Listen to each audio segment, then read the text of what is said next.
The year is 1521. The world is on the cusp of monumental change, and nowhere is this more evident than in the heart of Mesoamerica. In the dense, vibrant jungles of Mesoamerica, a fierce battle rages. The air is thick with the sounds of clashing weapons and the cries of warriors. This is not just a battle for land, but a battle for the very soul of a civilization. The once mighty Aztec Empire, with its magnificent capital city Tenochtitlan, is on the brink of collapse. Tenochtitlan, a city of grand temples and bustling marketplaces, now stands as a battleground, its streets echoing with the sounds of conflict and despair. Spanish conquistadors, led by the ambitious Hernán Cortés, have laid siege to the city. Cortés, driven by dreams of glory and wealth, has brought with him not just soldiers but also new weapons and tactics that the Aztecs have never seen before. The Battle of Tenochtitlan is not just a clash of armies, it is a clash of civilizations. The Aztecs, with their rich traditions and deep connection to their gods, face the Spanish, who bring with them the might of European technology and a relentless drive for conquest. This pivotal event will forever alter the course of Mesoamerican history, leaving a lasting legacy on the region. The fall of Tenochtitlan is not just the end of an empire but the beginning of a new era, one marked by profound change and upheaval. The fall of Tenochtitlan marks the beginning of Spanish colonial rule in Mesoamerica. The Spanish will impose their culture, religion, and governance on the indigenous peoples, forever changing the landscape of the region. It is a story of conquest, resistance, and the devastating impact of disease. Smallpox, brought by the Europeans, will decimate the indigenous population, adding to the tragedy of the conquest. The echoes of this battle still resonate today, reminding us of the complexities of history and the enduring legacy of colonialism. Modern-day Mexico City, built on the ruins of Tenochtitlan, stands as a testament to this turbulent past, its streets and landmarks bearing witness to the layers of history that have shaped it. Before the arrival of the Spanish, the Aztec capital of Tenochtitlan was a sight to behold. It was a city unlike any other in the world, a marvel of human ingenuity and architectural brilliance. Founded in 1325 on an island in Lake Texcoco, the city was a testament to Aztec engineering and ingenuity. The Aztecs transformed a swampy island into a thriving metropolis, showcasing their advanced understanding of urban planning and water management. A network of canals crisscrossed the city, connected by bridges and causeways.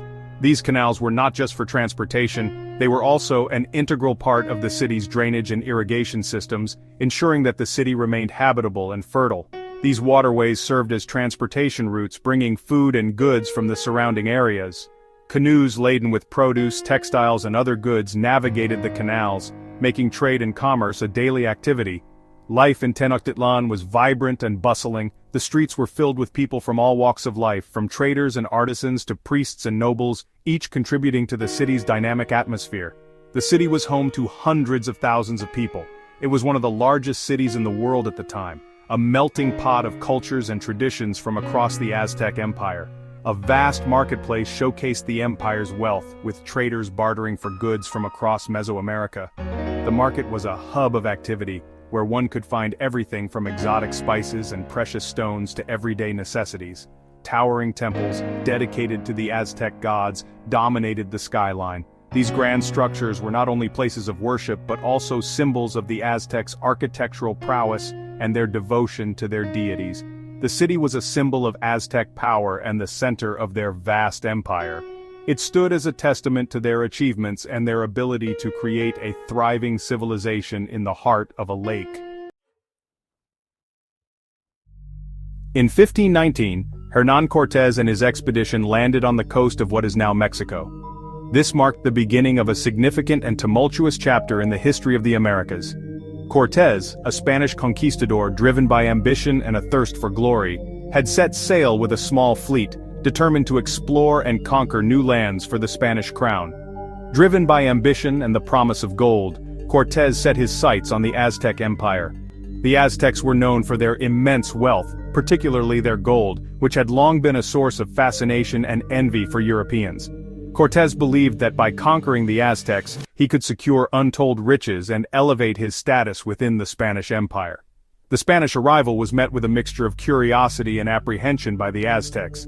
The indigenous people had never seen men like the Spaniards, with their strange clothing, weapons, and horses. Some Aztecs believed the newcomers might be gods or messengers from the gods, while others were more skeptical and wary of their intentions. The Aztec Emperor Moctezuma II received Cortés with cautious hospitality. Moctezuma was a shrewd and experienced ruler, and he understood the potential threat posed by the Spaniards. He hoped to learn more about their intentions and perhaps find a way to turn the situation to his advantage. However, cultural misunderstandings and the Spaniards' insatiable greed for gold quickly led to tensions. The Spaniards were relentless in their pursuit of wealth, and their actions often clashed with the customs and beliefs of the Aztecs. This growing friction set the stage for a series of conflicts that would ultimately reshape the region. Cortés, sensing an opportunity, began forging alliances with indigenous groups who resented Aztec rule. Many of these groups had long been subjugated by the Aztecs and saw the Spaniards as potential liberators. By aligning himself with these discontented factions, Cortés was able to bolster his forces and gain valuable intelligence about the Aztec Empire. These alliances would prove crucial in the coming conflict. The combined forces of the Spaniards and their indigenous allies would challenge the might of the Aztec Empire, leading to a dramatic and bloody struggle for control of the region. The seeds of conflict had been sown, and the stage was set for a confrontation that would change the course of history. Cortés was a shrewd strategist. He recognized that the Aztecs had many enemies among the neighboring indigenous groups. The Tlaxcalans in particular had long been subjugated by the Aztecs and harbored deep resentment. Cortés skillfully exploited these divisions, forging alliances that would bolster his forces. These alliances were not based on friendship or shared values, but on a common enemy. The indigenous allies saw an opportunity to break free from Aztec domination, while Cortés saw a path to conquer Tenochtitlan. The stage was set for a clash of civilizations. Section 5, The Night of Sorrows, a Costly Retreat. In 1520, tensions reached a boiling point. A Spanish massacre of Aztec nobles during a religious ceremony ignited a full-scale rebellion. Cortés and his men found themselves trapped within Tenochtitlan, facing the fury of the Aztec warriors. During a desperate nighttime escape attempt known as La Noche Triste, the Night of Sorrows, the Spanish suffered heavy losses. Cortés and a handful of survivors barely escaped with their lives, leaving behind a trail of dead and their dreams of gold shattered. Section 6. The siege begins, closing in on Tenochtitlan. The Night of Sorrows was a setback for Cortés, but it did not break his spirit. He regrouped, rebuilt his forces with the help of his indigenous allies, and devised a new plan to conquer Tenochtitlan. In May 1521, the siege of the Aztec capital began. Cortés's strategy was twofold. First, he ordered the construction of 13 brigantines, small maneuverable ships that would give him control of Lake Texcoco. Second, he planned to cut off all supplies to the city, starving the Aztecs into submission. Section 7. Smallpox. An invisible enemy devastates the Aztecs. As the siege dragged on, a new and terrifying enemy emerged: smallpox. Brought to the Americas by the Spanish, this deadly disease ripped through the densely populated city of Tenochtitlan. The Aztecs, with no immunity to this European illness, were decimated. The smallpox epidemic had a devastating impact on the Aztec defense. The disease weakened their warriors, killed their leaders, and shattered their morale. The once mighty Aztec army, already weakened by the siege, was no match for the combined forces of the Spanish and their indigenous allies. Section 8. The Fall of Tenochtitlan, a City in Ruins. On August 13, 1521, after 93 grueling days of siege, Tenochtitlan fell to the Spanish. The battle-scarred city, ravaged by war and disease, lay in ruins. The once gleaming temples were desecrated, the canals choked with debris, and the streets littered with the dead. The fall of Tenochtitlan marked the end of the Aztec Empire.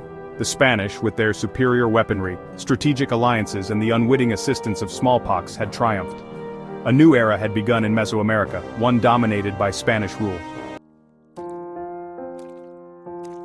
Section 9. Legacy of Conquest, a New Era in Mesoamerica. The legacy of the Battle of Tenochtitlan is complex and multifaceted.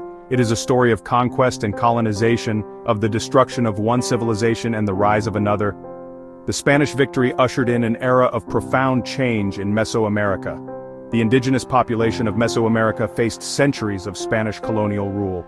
Their lands were seized, their religions suppressed, and their cultures forever altered. The Battle of Tenochtitlan stands as a stark reminder of the human cost of conquest and the enduring legacy of colonialism.